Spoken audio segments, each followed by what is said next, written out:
Ladies and gentlemen, please rise for the playing of our national anthem.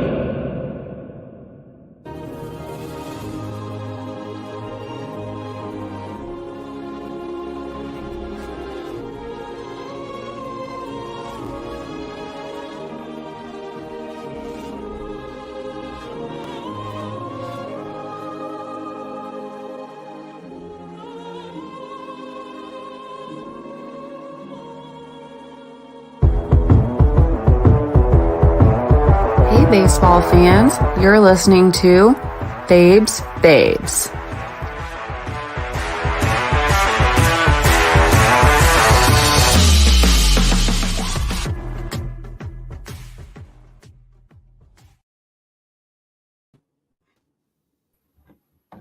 Hello, everybody. Welcome back to another episode of Babes. Tonight, we have with us a really special guest. We have Rich Ciancimino from, as many of you probably know him from the mayor's office. Rich, welcome. I'm going to start calling you Chinch, if that's okay. Chinch, welcome. That's fine. Thanks for joining us tonight. We're excited to have you. Appreciate being here. This is so cool. I don't get invited into many of these things, so. What? No. Well, you're welcome here anytime with us. We love to pick people like you's brains. Cool. So I'll just jump in and I'm going to give you a little intro on you and then we'll dive into the baseball talk. So cool. Before I kick that off, I do have to say, and I have to call out, it's opening day here in my babe cave. I just relocated to the basement and it's a much better baseball backdrop. Love it. You got your little white tree too. I know. I have a little tree. I noticed Sean also has one. Sean Casey. He does. He's got plenty of trees in his house. Yeah.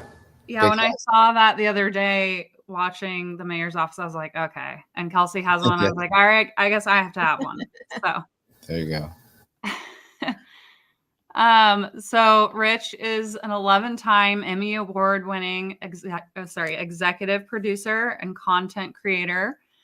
Recognized industry-wide for creative leadership and artistic innovation. His experience in production ranges from major, like ESPN, to startup, MLB Network, to local, Sportsnet, New York. He's also one of the industry's leading new media producers and was at the forefront of relaunching MLB Network's at-home coverage during the pandemic lockdowns of 2020. He is the recipient of multiple awards, including 10 Outstanding Studio Show Daily Emmy Awards, MLB Tonight, SportsCenter Baseball Tonight, as well as the 2019 Social Media Emmy Award, Sandlot to the Show, MLB Network, winner of the 2022 Synopsis Sports Media Award for Best Webisode Series in the country. He excels at coaching on-air talent. So if we really suck, then I'm going to rely on you to tell us after the show. We've actually invited you here for a complimentary coaching session. Thank you. Thank you. You have an amazing mic to start with. All right. Check. Thank you. And so proven leader and mentor. You attended Columbia University, where you lettered in Division I baseball, and you were the recipient of the 2000 Columbia University Baseball Award for outstanding leadership, both on and off the field. And you reside in Long Island with your wife, Jess, who, by the way, is adorable. I saw the picture that you guys posted today, and you're the most adorable couple. Oh, I appreciate that. She's the best. And can't leave out your 2 dogs, Bella and Macey, and your cat, Stuart. The best. That's my family right there. You got it. Good. Your kids. So, Rich, I know we asked you here to talk about some other stuff, but what I need to know before anything else is, because I feel that you and I are very much kindred spirits for a couple obvious reasons here, other than baseball, and that is that my pets do and will always have human names, all of them. Okay. And like yours. And then I also have 2 girl dogs and a boy cat. And I'm kind of elitist about that being the, oh no, we lost him. No, he dropped off. Oh no. He's coming back. Here he comes. Okay, let me add him back. He's back. I'm sorry. I don't know what happened. Wait, hold on. Let's get back into this. You have 2 cats and a dog. No, I have 2 girl dogs and a boy cat, just like you. Okay. So I am kind of elitist about that being like the optimal, perfect family. pet family dynamic. Yeah. Was that intentional? Like, did you think about that? Or was it just kind of by happenstance that you ended up with the 2 girl dogs and the boy cat? Okay, so I had my dog Bella, little beagle, for years of my life when I was like single, alone, whatever. And then I met my wife Jess, and she basically inherited Bella, who was my girl. And then we got Macey, who's like this big, huge dog. We got her actually for my mom, and then my mom was like, "She's too big for me. I can't take her." And I knew this was going to happen, so Jess was like, "Can we just keep her?" And I was like, Wow. "Okay." So that's how we wound up with the 3-prong animal family. But Bella and Macey have always been so close. And Stu, our cat, actually came into the world right after she learned from Bella, and then she learned from Macey. So our cat Stu is a boy, and he is like a dog, like walks around like a dog, acts like a dog, whatever, because his parents were dogs. Yeah. Okay. Well, I'm really glad that we covered that. Yes, it's important. Thank you for coming on. No, Jonna, I'll let you get us No, back on. I love that we all have the like no kids, but the pets are our kids. Like we have that going for us. We have that in common. So I have 2 dogs. I think they have the best names.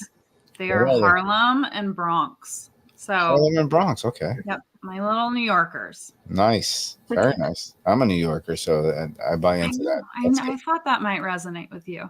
Okay. So, but the one other thing I want to ask you about on the personal side before we dive into the heavy hitting stuff. So I listened to the mayor's office this morning, and I heard that you went to the Long Island Medium. Yes. And the reason I want to ask you about this is because I have recently been to. Have you heard of Matt Frazier? Sure. I'm into all that stuff. So yeah. Yeah. Okay. He's from Jersey. Okay. And I've recently been to 2 of his shows. Okay. And like I'm feeling a little jaded too because nothing's come through for me. So I'm like, I don't know. I guess the spirits, like maybe I'm not. Funny you say that because my wife's great aunt just passed away. She was awesome. She was actually a numerologist. What? I didn't know this is where we were going with this podcast, but let's stay here for a second. So she was like a numerologist, and she was like, she kind of always told us, like, she's very cool, old school Brooklyn lady, and she was like, here's who's real, here's who's not real, whatever. And long story short, like, we believe whatever.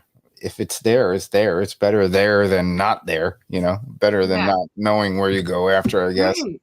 Yeah. So I don't know. Last night was interesting. It was good.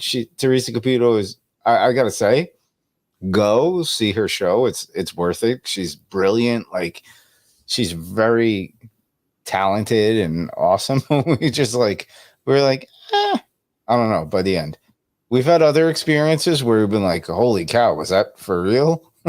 But this one was a little like more professionally done. And I gotta say, like, she's doing a Netflix special, and we just happened to be in an audience, and I guess they were filming part of this special last night. So it kind of got the vibe that there was a little more of that going on than there was like the real stuff. So who knows? Makes sense. Yeah. Okay. I'm not going to kill her for it. She's still great. Yeah. I still, I'm a Long Island guy, so like I got a root for her, Right. Yeah. Well, I find all of that so fascinating. So, but as you mentioned, that's not why we're here tonight. Right. So we'll just dive in here. So how we like to start our show is we do what we call around the horn. And so I just have a quick, around the horn for us is an icebreaker question. Okay. We've already done a lot of breaking of the ice here. So we can skip right over that tonight, and we'll just dive right into baseball talk. But cool. Kelsey, I think, do you want to kick us off? Yeah. So as Jonna mentioned in your bio, you were a D1 college athlete. You played baseball. So I want to hear about what your transition was like from being a collegiate athlete to entertainment and media. Did you know in college that that was the direction you wanted to go, or how did you transition from one side into the other? That's a great question. So when I was in, like, I'm going to go backwards a little more. When I was in high school, I was, a baseball player, and I played football and basketball too, but I was probably better at baseball than anything. And when I would come home from my games in the summer, all these summer league teams and whatever, not like how it is now with all these like perfect game and you got to travel all over the world. It was a little more succinct, but like I would come home and I would watch Baseball Tonight on ESPN, and I wanted to be kind of like, if I can't play professional baseball, I want to be like Peter Gammons. Okay. Yeah. So like, I want to be a sports writer, and then maybe that would get me on TV one day. And by the time I graduated college, it was very much how like it is now. So like right now, like what we're doing right now, you podcast, digital, YouTube, videos, and Amazon, and all those things are how TV's kind of transitioning into this new world. When I was graduating college, there was no more newspapers. Everybody was going into TV. So I graduated college thinking I want to be a sports writer, and it was like, oh wait, there's no jobs there for that. So I literally got my car, packed it up, and moved to Bristol, Connecticut. I had a connection there, and I worked as a production assistant at ESPN in Bristol, Connecticut. And so that's how kind of I got into the game, to be honest. And the rest, I guess, is history. But yeah, like I did want to kind of get into this world. And to your point, like playing baseball in college or being an athlete, there's so much adrenaline, especially as a guy. There's so much like machismo, like energy and all that kind of stuff. And you're like, how am I going to replace that? Yeah. Okay. And so the biggest thing was like starting to work in live television was that adrenaline, like that energy flow that I was used to when I played sports, and I realized I couldn't be a professional athlete. Like being in live TV and knowing like any moment, like everything you have to do really quick, and you have to have reflexes, definitely different than physical reflexes, more like mental reflexes. But that definitely replaced that energy there. So that's why I found myself in a place where like I could like, put my hands on something where I couldn't put my hands on, after that. That's awesome to have made that connection. Like that makes perfect sense to hear you say it, but to have that revelation at such a young age and go for it is awesome. Thank you. Yeah. Cause I feel like, Kelsey and I just want to be like as near to the sport as we can. So we're starting, to get into it a little bit later, but that's so true. Like it's an adrenaline thing for sure. Yeah. It's cool to get into it later too, though. You guys have more experience, more life experience. The earlier you do stuff like this, the dumber you are, I think. Well, you learn one way or the other, right? Right. Yeah, for sure. Yeah, I think like what sets us apart maybe from some other like, younger people in the industry where like we've figured out this is where we want to be for sure. And it's like, this is like, so we're just putting it all in at this point. Yeah. Well, you guys are having fun with it, right? And it's exactly. So like the thing with me and Casey is like, he's one of my best friends. I'm sure you get into this. I'm probably diving deeper forward than normal, but like, it makes sense to say this right now, but like me and Sean we were very close friends. He was in my wedding party. We're super close. And like, we started doing this because we're friends. And we were like, yeah, you know what?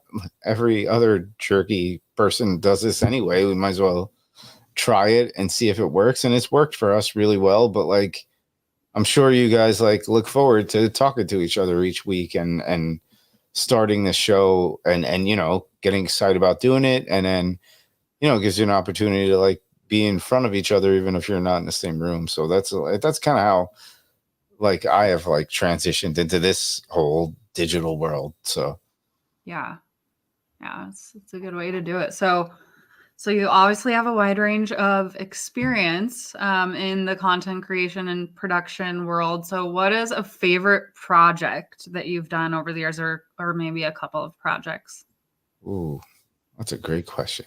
Well, I would say the best thing I've ever done, like when I was in the TV industry, and doing like live TV shows and stuff, which is very different than what I do now, was 2011, they call it Wild Card Wednesday, when it was just a crazy night where the Cardinals made it to the playoffs, the Rays made it to playoffs, the Yankees got set up, like all this stuff, and Evan Longoria hit this walk-off home run, and I think it was like 6 straight hours, no commercial breaks, doing that show that night with my boss, Tony Petitti, who is now the commissioner of the Big Ten, not the Big Ten Network, like the Big Ten. And like, that was like the craziest experience I've ever had. And I think it was like, I'm most proud of that experience because it was all off the cuff, live, crazy, hair on fire thing, and it did well, and I was proud of it. So that's number one. Honestly, number two, I would say, like, doing the show with Sean is like, I left MLB Network and I was like transitioning into, like the digital world. And my friend was like, hey, do you want to start a podcast? And that was like almost 3 years ago now. And I was like, okay. And like, I don't want to say I'm like kind of lazy, but like, he was just like, okay, we'll start Monday. And it was like on a Tuesday. And I was like, whoa. And he's like, no, we're starting Monday. And like, that's how great Sean is. Like, he's a very, like, if he's going to do something, he's going to do it. And like, he motivated me to do it. And so I would say the number two thing is like working with him every day. He's one of my best friends. He lives in Pittsburgh. I live on Long Island, and we literally see each other so much every day, even though it's in this atmosphere. But like, that's number two. That they're 1 and 1A, both of those two experiences, and they're totally different. But I mean, working with Sean is like one of the greatest things in my life. Our wives are best friends. I'm best friends with him, and we're just enjoying it and going along with the ride. That's too freaking cool. Like, you can tell you guys have the chemistry when when we tune in and stuff. It's really cool. Cool. Yeah. So as you mentioned, you mentioned transitioning into the digital world, and you've really at many times throughout your career been at the forefront of evolution of sports media into the digital and streaming age, and especially during the pandemic. You also mentioned how you were basically adapting before you were even out of college to go from writing into TV. So I guess, what are some of the ways that you have adapted and like the biggest changes that you've experienced just in the past few years with the industry? Okay, well, I'll start back with so I was still at MLB Network right when the pandemic was like hitting, which obviously for all of us was like just a weird time. Like, we don't talk about it that much, but if you look back at it, it was so weird. Like, you think about how so weird that was. And so one of my roles at MLB Network, thankfully for me, was I kind of like owned the okay, how do we do this now from our houses? Yeah. So I give a lot of credit to there's a guy named Kurt Bose at MLB Network who was the head of kind of their technical operation, and there were a lot of great technical people there, and they were like, how do we do this? This was before like think about when the pandemic hit, like Zoom, nobody really knew what Zoom was. Nobody knew what Bitfire. There's a lot of like technical like Bitfire we used at MLB Network, but like nobody knew what Zoom was before the pandemic. You really kind of didn't. You might do like a feed or anything, but I learned so much from these guys so my role was I would get on a Zoom with like 6 or 7 technical guys and like Harold Reynolds or Sean Casey or like Pedro Martinez or whoever we're going to have on to do our shows. And I would sit there and we would spend like 4 hours on a Zoom literally with like our technical guys being like, okay, plug this wire in here. And like, can you hear me here? Is it in your earphones? You guys know you're doing podcasts now. Like, do my earphones work? Does this microphone connect to my computer? And it was so bananas, but it was very surreal. But I got to give credit to Matt Vasgersian, who has done NFL stuff, but he's MLB Network guy. Also does Fox and national stuff, who's a very close friend of mine. And we were setting up his shop, which again is like, it's like a 5-hour day. You're sitting there and these tech guys are like literally walking through how to put wires on. And Matt goes, man, dude, I don't know if we're ever going to go back to TV. I don't know if like we have anything to go back with. So I'm going to build out my basement and turn it into like a studio in case I never go back on TV. And I was like, really? What are you talking about? And then like a couple weeks later, I was like, you know what? He was probably right. So what the heck? Screw it. So like I got a Mac. I have right now what we're on is I'm on a Rodecaster like audio board. And I just like spent whatever money I left at the time. I was like, you know what? I'm just going to make a studio in my basement. And thank goodness I did, because it's what my career is now. Like I basically, I don't want to say I haven't left my house in 3 years, but like I work from home and everything I do comes out of this setup that I built during the pandemic, because I was so petrified about not being able to go back into a studio environment. and it just kind of changed my career path. Wow. I mean, it really changed like how we do all of this stuff. It's everything. wild. Do you feel like having to always kind of be one step ahead is just part of the nature of being in the industry, though? It seems like you would have to be. I think so. I think now it's kind of like plateauing, where we're like, you guys do your show. Like, what do? You have a Twitter account, you have an Instagram account, you got whatever you have. Like, it was more for me about like buying into that stuff, because I'm a kind of introvert. And if you guys go on my Instagram account, it's just plastered with like my face on it and Sean's face on it. And I am very uncomfortable, extremely uncomfortable by that. But I'm like, well, this is my job now. This is how my industry works now. And so I have to buy into it. But so, yeah, like, it's like, it definitely was like a weird experience transitioning into this. But then once you get into it, you're like, you know what, I'm buying it. I don't care. I don't care what everybody says, if they like it or don't. But if I get it, it's funny. The strange thing leaving TV and going into this medium is that in TV, you get the ratings like the next day. So nothing is, you don't know what's going on in real time. In this format, and especially like I work at the 3013.com, an NFL website, which is a website, and it has a lot to do with our social media. And it's like, it's all real time. Like, every given second, how many people liked this, how many people retweeted this, all that BS, all that stuff that I don't really love, but I'm now invested in.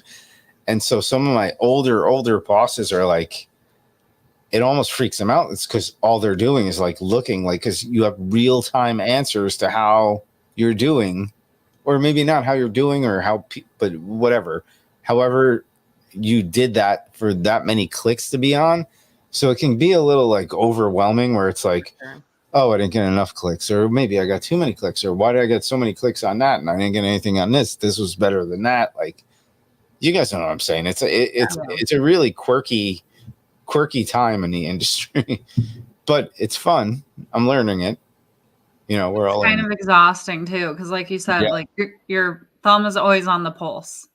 Yeah, exactly. Real-time feedback 24/7. Yeah, that's creepy. It creeps me out. It makes me nervous. I agree. It makes me nervous, and it is what it is. Like you said, buy into it, because I try to step away from it like a lot during the day, because like if you sit there and stare at it, you're just going to lose your mind. For sure. Sure. It is what it is.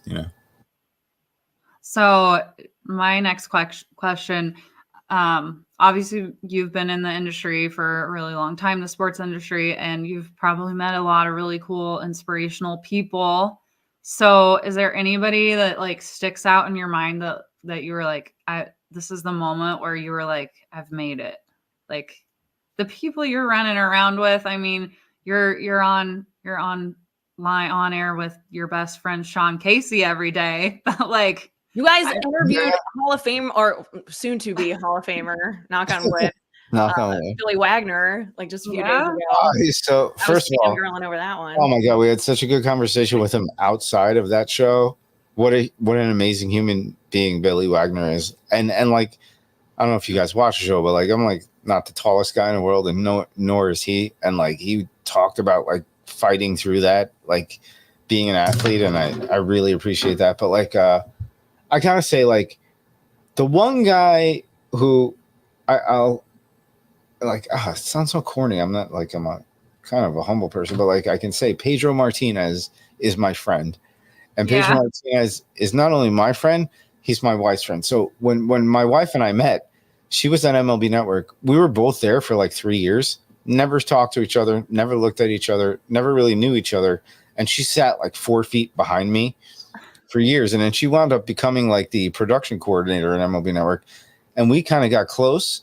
When Pedro got to MLB Network, it was different. It was just different. Like we had great guys like Jim Thome. I mean, some of the greatest baseball players ever. John Smoltz, great guy, good friend. But Pedro is just different. Like he's from the Dominican, so he has his own culture that he has. But he's also like he's a king there, like a king. Yeah. Among humans, like he like whatever money goes into the Dominican Republic, Pedro has something to do with that. He helps navigate that. He's like there with the presidents, and he is just such an evolved human. And the cool thing is that I'm friends with him, and my wife became friends with him separately. And then when we got married, like Pedro was like, "Oh, Chinch and Jess, you're friends now, like you're married." And so like Pedro has always been the one guy where like I love him, and I can talk to any celebrity. I think one thing about this industry, if you're good at being a producer type person, you can talk to famous people like a normal person. I think that's very important. I think that makes you better at your job in this industry, to be able to look somebody in the eye who's famous and not talk to them like they're famous. And I never tried to do that. I just think I just like intentionally or non-intentionally was like, look, you're like me. I don't care. Like maybe it's my little Long Island Italian tough guy thing. Like you're not better than me kind of thing. But like, it's like, if you talk to those people a little more normally, they respect that, because nobody talks to them like a normal person. They talk to them like they're a god, you know? Sure. And Pedro was always someone I was like, just, I don't want to say starstruck, but I'm like, I was always just like, wow, he is so fascinating. And then my wife, like 2 doors down, was like, wow, Pedro Martinez is just so fascinating. And when we all got together, it was like, he is the one guy that I've been like, I can't believe I'm friends with Pedro Martinez. And meanwhile, I grew up a Yankees fan. So like, Pedro, I know. I was like, Pedro, like, I've wanted to murder that guy for years and years. And when I meet him, I'm like, he's actually a really sweet, super amazing, nice guy. I love his wife and his kids. I know them all. Like, and that's the one where when I look back at like my career, I'm like, I can't believe I'm friends with Pedro Martinez, like of all people in the world. He's wild. Like your 90s self would be. Your 90s self. I would have like kicked him in his shin and been like, that sucks. Right. Yeah. It's been fun to like evolve as a Yankee fan, watching and like this whole new respect for guys like Pedro and obviously Poppy on air. Like they're cool, humble guys. Poppy and A-Rod do the biggest sports baseball show in the country together. They're all friends. If you honestly, like, the more you dive in, the more you're involved in baseball, you realize that they all have the same agents. They're all actually buddies. Like, and so there's like an old Jerry Seinfeld thing where he says people root for laundry. Like you're rooting for the jersey. You're not rooting for the person. Like, and they're all kind of cut from the same cloth. They've all worked hard in their own ways to get to a certain way. And I think this day and age, they have a lot more respect to for each other than like in like the 60s and 70s. Like you don't talk to the other team. That's your enemy. You want to murder them. Now it's like they all have the same agents. They go to the same parties. They all hang out together. So Yeah. Well, it's such a unique shared experience. At some point, it's just easier to connect with those who share it with you. So yeah, for sure. And it is cool for us as fans to see them interacting that way together. Yeah, I agree. After kind of envisioning them as like dueling, through our childhood. So obviously we've mentioned a number of the accolades and things that you've kind of checked off the list, whether you, I don't know, had them as specific goals or not. But do you have any particular career goals or like big dreams for the future? Anything specific that's on your list? Wow, that's really deep. Like I tons. Didn't mean to put you on the spot there, but midlife crisis question right there. But yeah, I still think that this industry, and I'm talking, I'll go TV plus what you guys are doing, what I'm doing, and like this website stuff I'm doing, and all the whole, the YouTubes and the Amazons and all that stuff that are all, I still think that I still think there's something else about to happen. I don't know what it is. As far as like my goals, it's like to just figure it out. Like it's all over the place right now, like it's like, is Amazon the place that you're going to watch your shows, or is TV the way you're going to watch your shows, or am I going to do it on the internet? Like what we're doing right now. Like I'm excited about the fact that there's an unknown. Like I'm more comfortable in the unknown than I am of the comfortability factor. I like when nobody has any idea what's going on, and then I feel more comfortable because I'm like, okay, that's cool because maybe I can figure something out before anybody else does. I'd rather this environment than, this is how you have to do. You have to work in TV. When I started at ESPN, there was nothing. There was nowhere else. Fox Sports started about 5 years after I was at ESPN. And I actually at one point went into one of the big bosses at ESPN. And I was like, hey, I really think I'd like to move back to New York. Is there anything in New York? And he's like, if you leave ESPN, you're done with sports TV. And I was like, wow. First of all, that was kind of a jerk thing for him to say to me. But yeah, I look back on it, and at the time it was true. Now you can do whatever you want. It's the same. It's like you look at the music industry and, people that become famous, like singing, they can do it on YouTube and then somehow connect somewhere, or they can do it on whatever platform and somehow find their way. I didn't have that when I was younger, which annoyed me. And now what I'm annoyed about is I don't know which way to go. Do I go the Amazon fan? Do I go back to TV? Whatever. But I do enjoy the idea that we haven't figured this whole world out yet. So hopefully, you guys are doing this show right now, you never know. You guys could do one show next week and just become famous, and you have no idea how or why. And it won't make any sense to you, but it just will happen. And I'm seeing that a little bit with the Casey show, with the mayor's office. Every once in a while, something clicks where I'm like, whoa, that's huge. 1 million likes or something. And I'm like, and then I get really nervous. I'm like, oh my God, did we say something stupid on that show? Did we do something right. Is Sean going to get in trouble? What exactly is getting attention here? Yeah, there's a whole other side of pressure that it brings, right? It's very strange. And we have a lot of friends, Sean and I, in the industry now. There's this guy, Joey Molinaro, who's an internet sensation guy. We have 3 or 4 friends.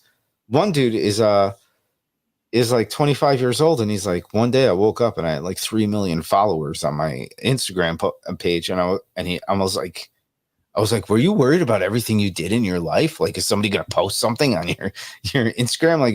it's a freaky environment, but it's intriguing. I hope it works. Hope it works for everybody, you know.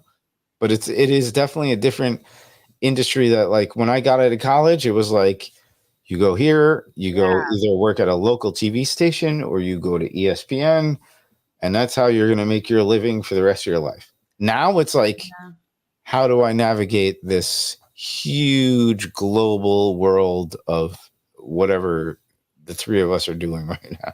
You know? Right. I mean, obviously, a huge part of your success has been your ability to not just be adaptable, but like go with the flow and being comfortable in that unknown. And I don't know. I like to think I'm a little bit in between, but in a lot of ways, I can be kind of the opposite. And on my side of the entertainment industry that I'm more familiar with is like I am a theater actor, and so I know even on that side of things, like things have changed greatly since, you know, I was growing up, and it was like, you go to this college, you get this agent, you do this. There was more of at least kind of a direct path. And just like in your industry now, there is not the like, do this, get this. And I think that can be really discouraging and frustrating. So what would you tell people, you know, like high school kids now who want to get into the kind of work that you're doing? Oh, that's such a good question. Well, first of all, back to what you're saying about what you do. Like, I'm a huge comedian fan. I've always been into comedy my whole life. And so like a lot of comedians now where they're like, oh my God, I went out on stage and I'm like kind of get something out or trying to develop something. And all of a sudden it's on YouTube. And I'm like, no, that's not, that wasn't my completed form. I'm sure you get that like in clip it. Yeah. Like you get nervous about that. High school kids. Oh boy.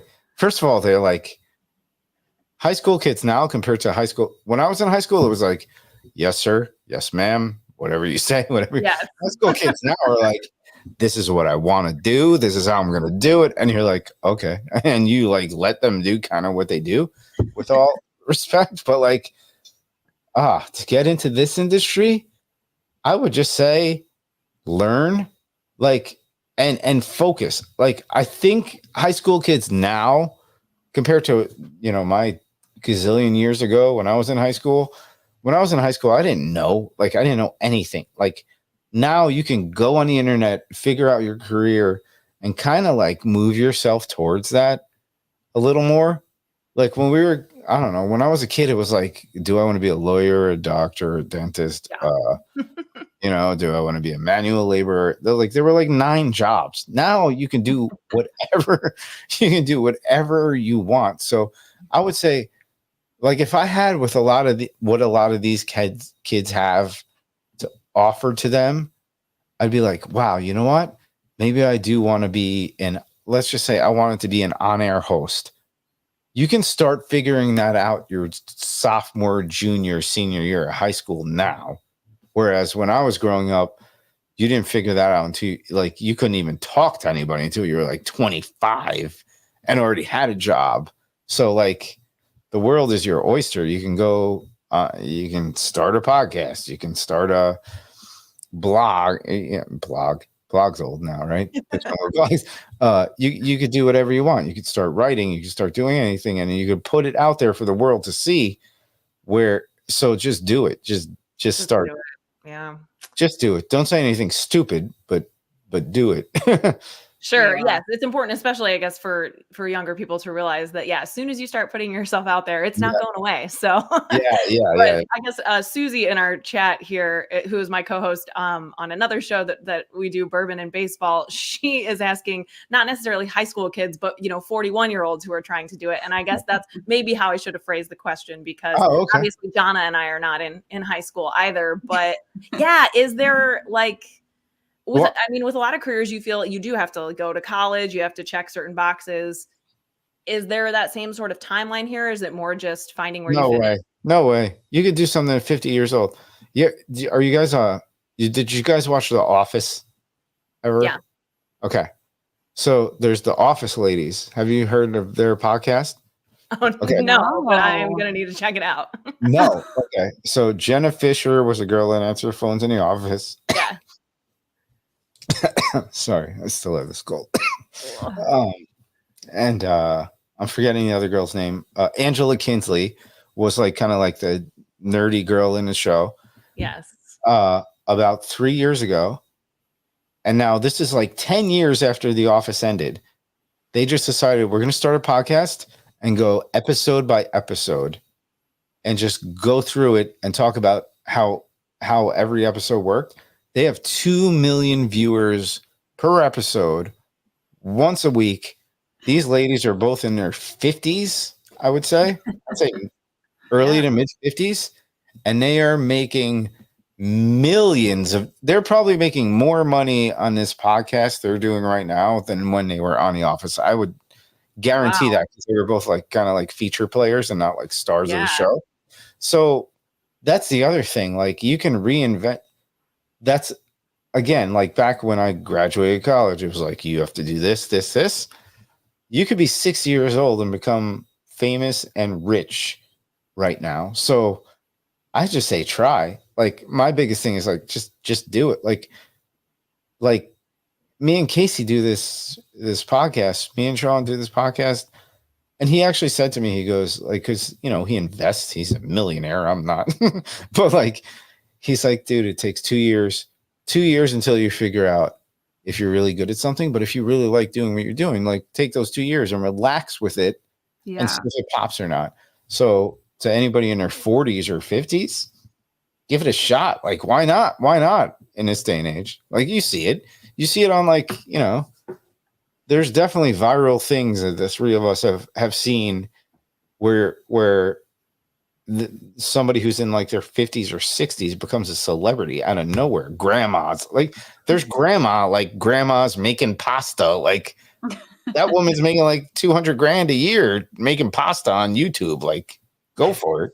Like, why not go for it? It's the beauty of the time we are living in, I guess. Yeah, it's very weird, so but true. It's worth it. Why not? Because you know what? If it doesn't work out, then it doesn't work out. You know? Right. If the alternative is to not do it, what's the worst thing to happen? Give it a shot. And it takes up your time, you know? Like, it gives you something to do and something to look forward to. So that's the way I look at all of this. Like, I got to be honest, I was very honored that you guys asked me to come on your show, because I'm like, what? Me? Why? Like, what? And we're starting to get that way with the mayor's office. Sean was just at the Cincinnati Reds, whatever, their off-season like fan fest thing. Oh, He's like, nobody cared about me. Everybody was asking who Chinch is and what Chinch is about. And I'm like, what? Like, me?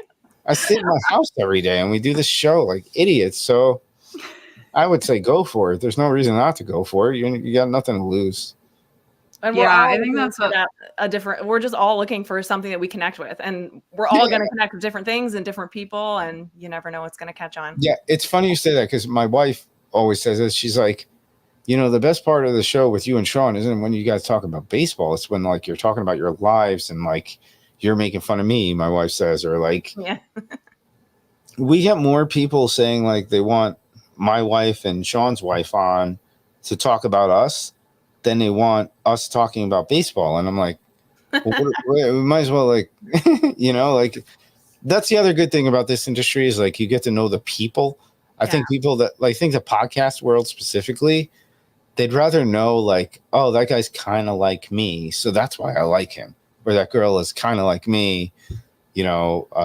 I had the same trouble dating or in my marriage or with my kids, and like I feel like people relate more to the human interest stories of celebrities. I'm not calling myself a celebrity, but like Sean, like people are more fired up when he talks about how he screwed something up and his wife was mad at him than they do when we talk about Shohei Ohtani. Like, it's really weird.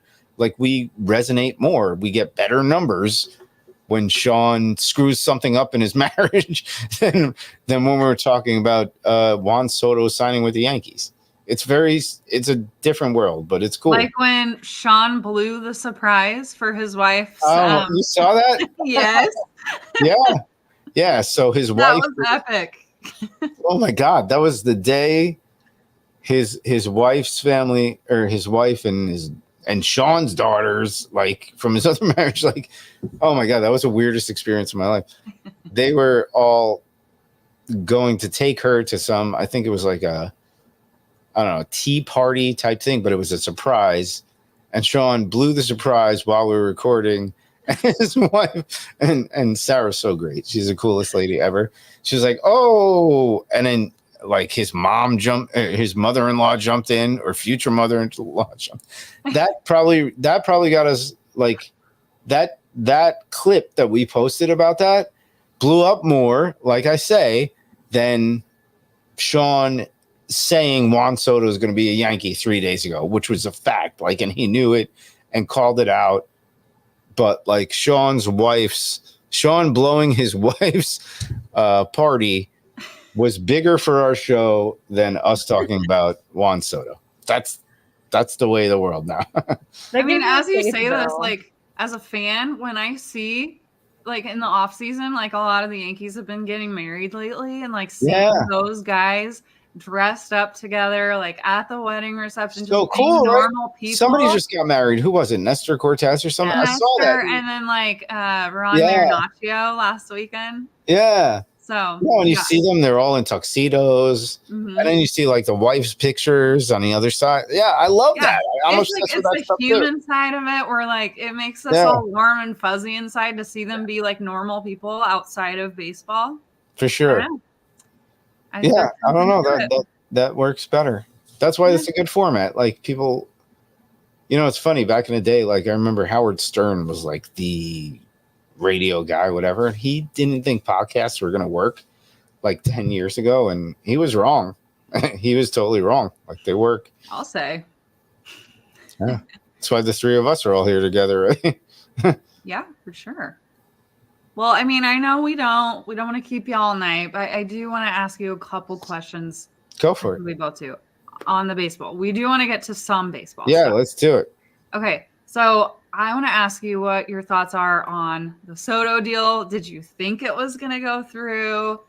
Did it go down the way that you thought it would? I think number one, yes. I think they were going to get him. I think they needed to get him. I think Brian Cashman needed to get him. Listen, he's had a great career, but I think he kind of wanted to like punch some people in the face to say like, yeah, I still got it kind of thing. Because the past couple of years in New York, he's been getting punched a little bit about if he's good or he just walked into this job. Like the guy's a champion. Like he's great. Like him or don't like him as a person, the guy is one of the great. He should be in a Hall of Fame one day. I will say Brian Cashman, and he got Juan Soto. So do I think it went down the way it should have? Well, Sean and I talked about this on our show today. We worked with, lucky for me, I've worked with some of the greatest like GMs and management teams in the history of baseball. So like John Hart, who's a legend, Dan O'Dowd, guys like that. And they always say, and I said this today on our show, like the sign of a really great trade is if both parties walk away going, oh, ouch, that hurt. And I think both parties walked away going, ouch, that hurt. And I think they both did the right thing. The Yankees got the guy.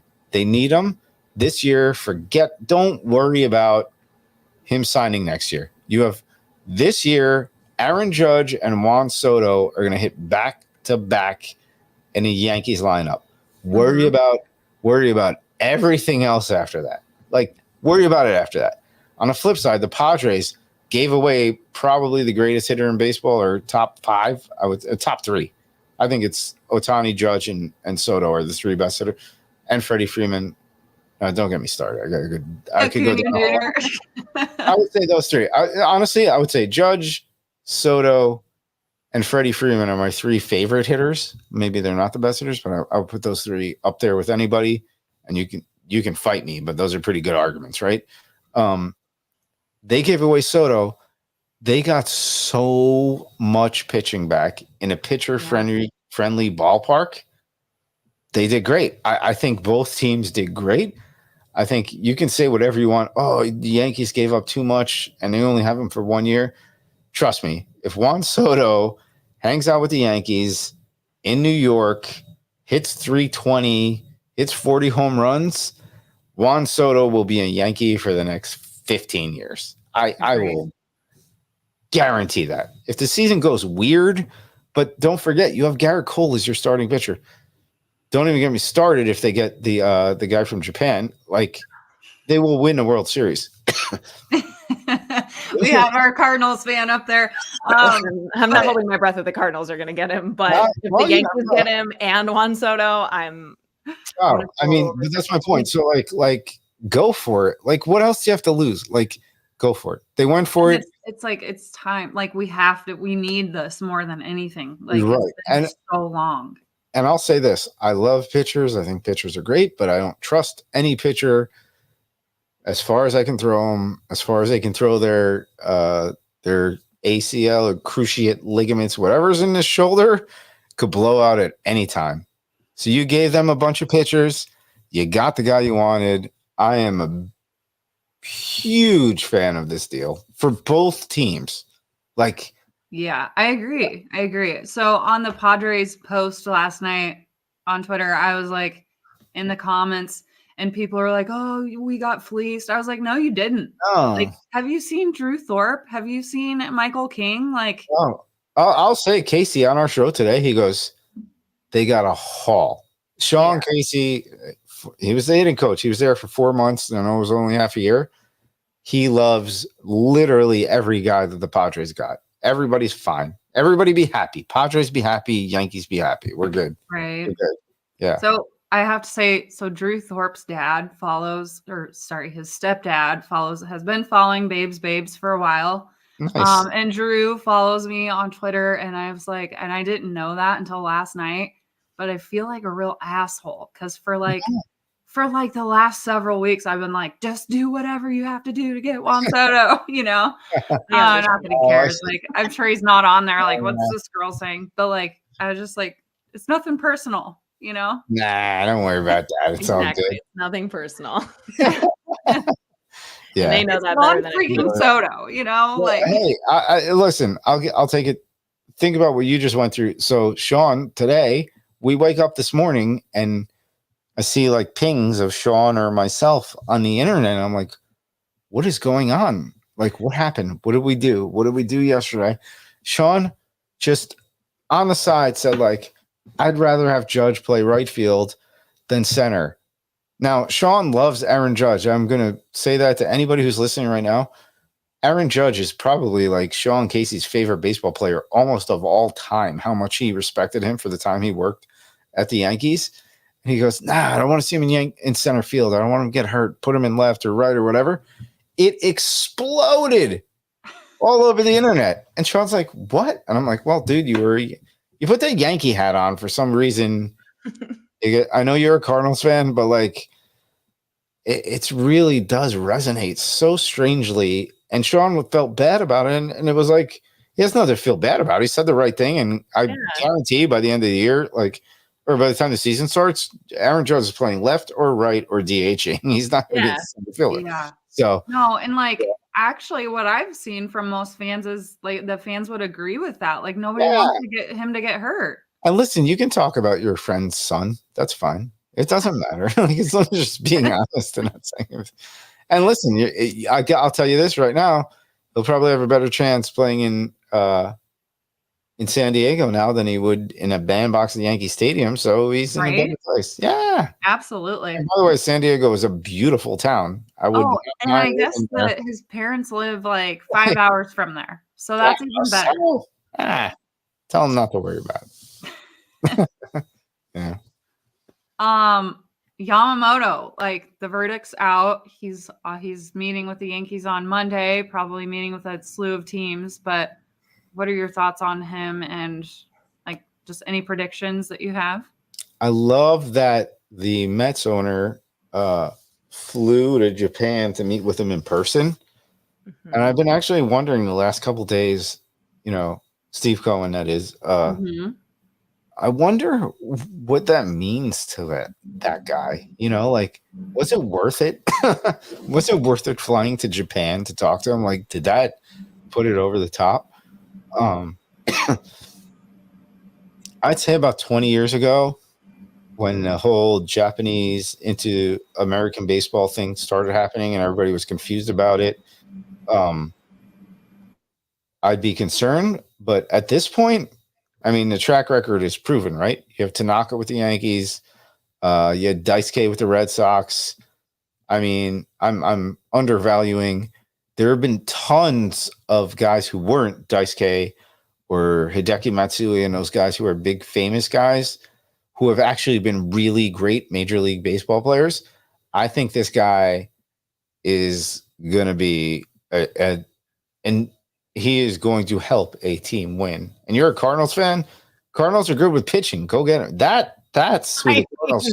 We could stand to lower the average age of our pitching rotation right now, so he would really help with that. See, the Cardinals were always the place you would go to be a pitcher. Like, if I'm the Cardinals, I'd be going after him. Forget about any of the other players. You know, Yeah. Like, I think there's a lot bigger trust factor with the Japanese imports, and I'm saying on both sides of the ball. Like, they're all good. They're really good players. They're coming from Japan. They're coming from a pro league. It's not like they're coming from high school. Like, if somebody tells me, oh, this guy from Japan is going to be really good, like, he's going to be really good in this day and age. Like, there's no question about it anymore.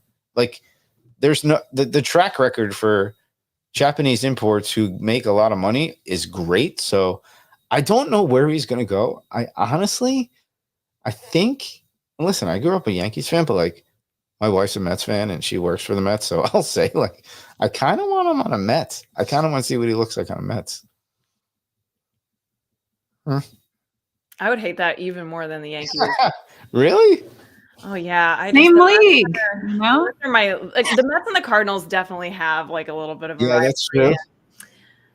I have a weird feeling that obviously I would realistically like him to end up with the Cardinals, or I would ideally like him to end up with the Cardinals, but I feel like a more realistic thing that could happen is that he ends up with the Red Sox. Ooh, yes, so that's a big thing. So here, I'll give you guys like a little insight. I don't know if you guys knew this, but so Google the teams that didn't have a number 18.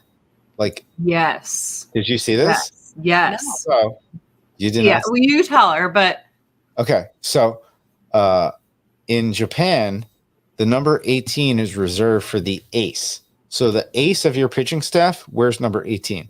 So there are teams, Major League Baseball teams this past year. Yankees were one of them. Who else? No. There are a few teams. Do you have an 18, Kelsey? Oh, do you have an 18? Who is it? Jordan Walker, our top prospect. Yeah. They let him pick number 18 just this past year. What? He's going to have to change his number if he goes. So the long story short is some teams this past year, knowing that this guy was going to post this year, did not let anybody wear 18 on their roster to say, hey, see, we know how your culture works. Yeah. Oh, man. So the Cardinals are out, man. Jordan Walker. Well, and he literally, he just came up last year and he just picked the number at the beginning of last season. So, wow, so he just ruined your chances of getting a big stud. That's all right. Awesome. Funny. No, I love that little tidbit. It's like so that is really cool. to me. I had never heard that. We haven't had a number 18 since the Yankees. The last Yankee Yankee was Andrew Benintendi when he was like, that year, but that was 2 years ago. And then when he left the team, they did not give anybody number 18 last year. A little secret sauce to the Yankees right there. But like I said, the Mets owner flew to Japan to see him. Of course he did. So granted, he's worth so did Cash back like this summer. I don't know. If I were him, I would go to the Mets instead of the Yankees, to be honest. I'm a Yankees fan. I don't know. Well, I feel like because that's a good landing spot for like a guy trying to like really like that would be their like big name guy. He'd be the face of the franchise. Right. So, but the question is like, for some reason, I think it's like Dodgers, Yankees, Mets, Red Sox are his 4 options. No offense. Sounds like it. Yeah. What else you got? You have other baseball questions? Yeah. We've got a slew of them here. So, obviously Ohtani is holding up. He's holding the line here. He's holding everybody up. Yep. Where, like, any thoughts on where he's going to land. First of all, he has every right to hold everybody up because he deserves it. We talked about this on our show today, like at the winter meetings, and there was articles this morning saying, Tony should have signed at the winter meetings. It would have been good for baseball. Like, no. He doesn't owe anybody that. Exactly. And he's earned everything he's done in his career. He can do whatever he wants, and it's a very big decision. So I don't care if he signs on opening day. I have a weird thing that I'm hoping for both him and the Toronto Blue Jays and baseball that he signs with the Blue Jays. I think it'd be great. Like, now he has two nations in North America where he is the face of baseball. There's nothing else in Canada. Mark Shapiro, who I know pretty well, and Sean is very good friends with him, like, is a genius. That organization's really cool. I kind of want to see Ohtani wearing blue. I don't know. I think he would look good in that uniform. Yeah. And I would rather kind of see him not on one of the big major teams. I kind of would want to see him on a team that could be a playoff team. Yeah. That he could take to the next level rather than be like, I don't know, like Ohtani and the Yankees. And like, I'm a Yankees fan. It's like, there you go. The Yankees once again, or the Dodgers. Right. The Dodgers once again. Cardinals he would look in a Cardinals uniform, but I don't. Yeah, there's not a chance. No. But also, like, the Cardinals are like another one of the big ones. Like, I'd kind of rather see him go to a place that's pretty close, that's like building towards something where he can be that face that takes him over the top. I want him. I don't know. I have this weird thing where I want Shohei Ohtani to be a Blue Jay. I kind of like that. And I was listening to you guys talk this morning. So Sean made a really good point because they obviously have state-of-the-art, probably the best facilities, right? Mm-hmm. But also there's a whole ass country like rooting for the guy. That's the point. He point. has a whole country to himself. Like, I loved that point. I don't know if it was you or Sean that said that, but Sean said that. I'll give him credit for it. Yeah, I do feel like Ohtani would vibe with the Canadians. And I agree. Like, a few days ago when this first all really came out that he was touring their facilities and all that, I was like, what the Blue Jays? But over the last few days, I'll tell you right now, very comfortable with the idea. Mark Shapiro, who runs the Blue Jays, I'll tell you a very quick story. This is very inside, and I have never told this on the air, and so you guys are getting some good. So I work with a lot of football people, and I work in this football company, and I work with this kid. He's 24 years old, and he's like running this company, and I'm like, how are you doing this? This is the day and age. When you say ask people in high school what they want to do, I should ask them what I want to do and how I can be good at my job. But he's really into management, whatever.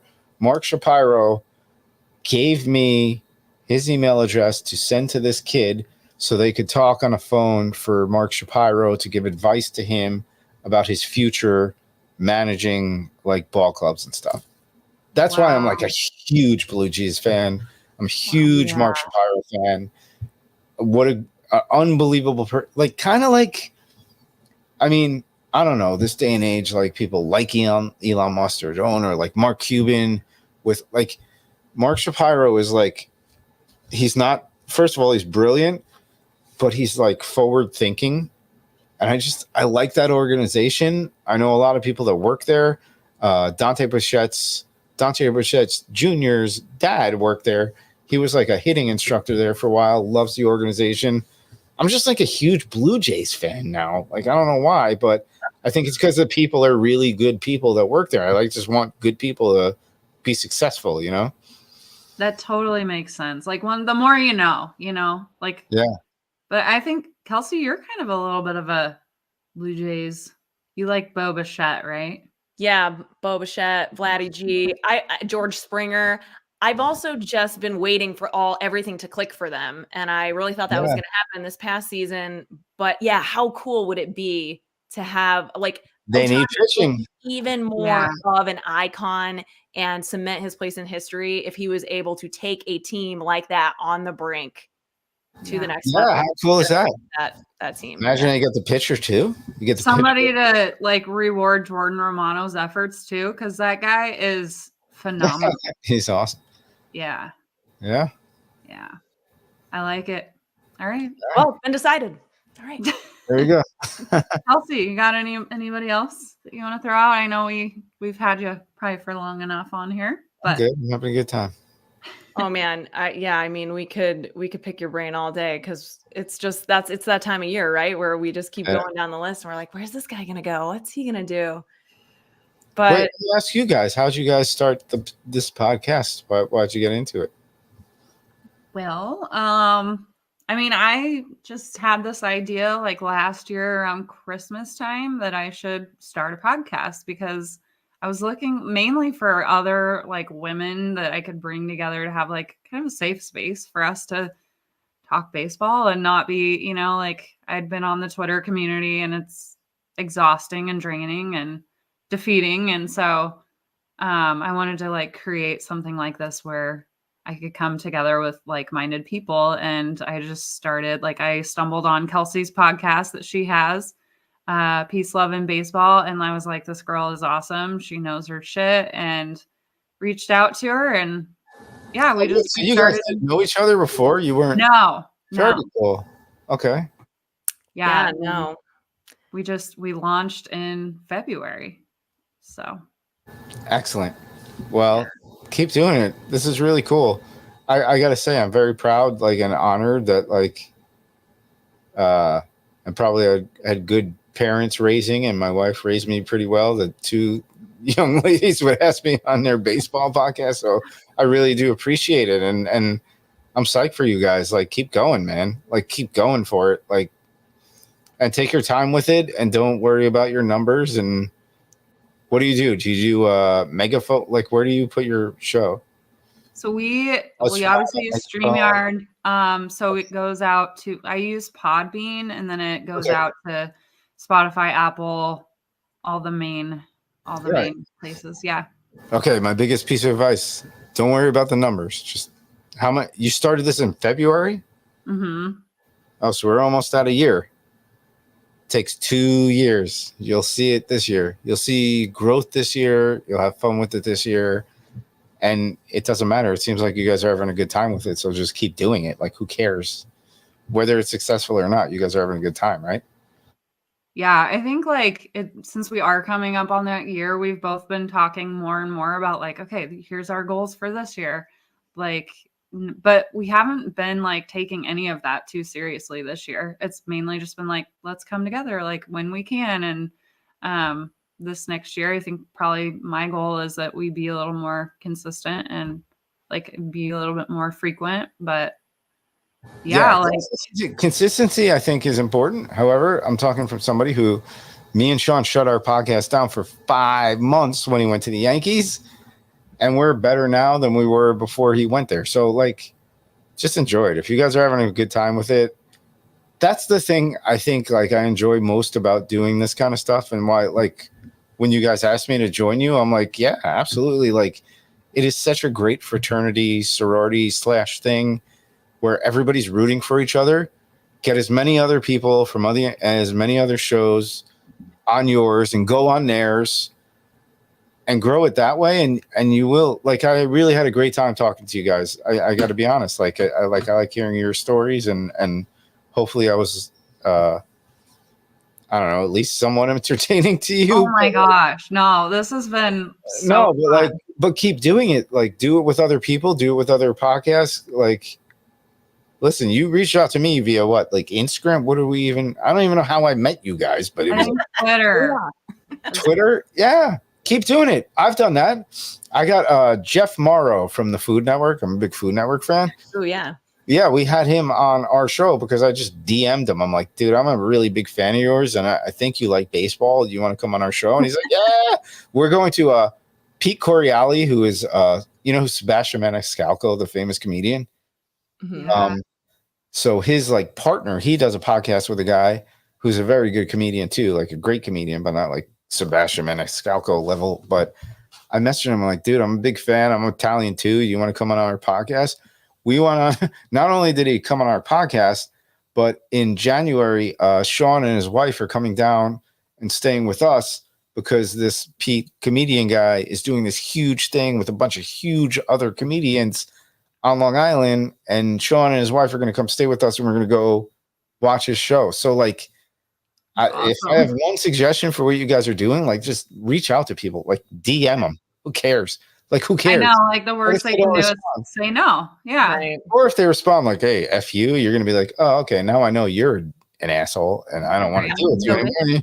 You wipe them out of your format, but like, you know, I consider you guys friends now. Like, we're all in a group together. So if you guys ever need anything from me, I'm here for you, and vice versa. Hopefully. Yes, absolutely. You guys get Growing famous. the network, like that's been one of the, I think, the most rewarding things. Like Definitely. getting to know people like you. You're a badass. Like this is Yeah. so fun. Wow. Truly. And it is that, it's just like you said, Jonna, the Twitter, like the connection and finding a like-minded community and stuff is cool, but this has made it so much more organic and like real, right? Sure. It's like we're fostering this fake connection. It's more of like this, this is what we're looking for. And it is really cool that we can do it from, 3 different corners of the country. Yeah. Oh, exactly. It's a community and a family. Like I said, I work with this 33rd team. I'm on the East Coast with like 2 other people. Half the people are in the Midwest, half the people are in LA, and everybody just like, we're constantly trying to figure out Eastern Standard, West, whatever. Yeah. But it is, look, if we're going to live in this world now that we're living in, when you might as well make relationships with it and have a good time with it and meet good people. Like I would consider you too, hopefully. So far, so good.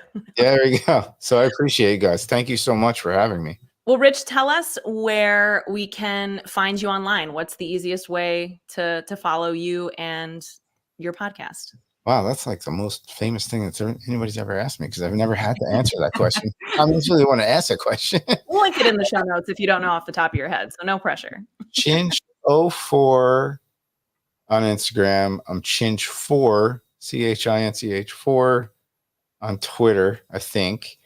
Sean is the mayor's office. He did it like when the Twitter and all those things started, and he's so mad that he made it the mayor's office because it doesn't seem like him. And it took us like a year to get on YouTube because they thought we were like a political like. Oh no! It was like a pain in the butt.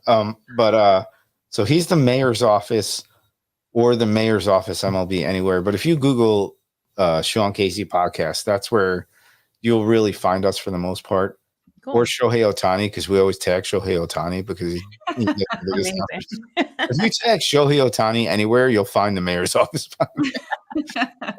That's another sneaky thing you can do. I mean, that's pretty impressive these days, because I'm sure anything and everything comes up when you Google Shohei Ohtani right now.